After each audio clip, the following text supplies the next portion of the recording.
Let's start with the prompt. According to the text, how did researchers determine the level of surprise displayed by cats in the study? Let's go ahead and read. Cats can judge unseen people's positions in space by the sound of their voices and react with surprise when the person calls to them from two different locations in a short span of time.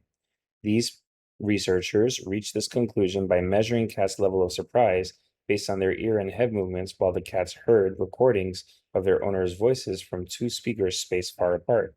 Cats exhibited a low level of surprise when owners' voices were played twice from the same speaker, but showed a high level of surprise when the voice was played once each from the two different speakers. So let's just review this. Cats can judge unseen people's positions in space by the sound of their voices and react with surprise when a person calls to them from two different locations. And then we see an experiment that seemed to confirm that. They showed a high level of surprise when the voice was played once each from the two different speakers, the two different locations. So now let's look at the answers.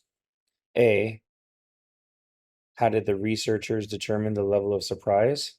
They watched how each cat moved its ears and head. Let's go ahead and see where they measured the surprise. They measured the level of surprise based on ear and head movements. That sounds good. They examined how each cat reacted to the voice of a stranger. That's wrong because it was the owner's voice. They studied how each cat physically interacted with its owner, nowhere in the passage, and they tracked how each cat moved around the room. Well, no, what we were seeing was that they were testing the reaction while the cats heard recordings of the owner's voices. So it wasn't how they moved around the room. So the answer that sounds good is A.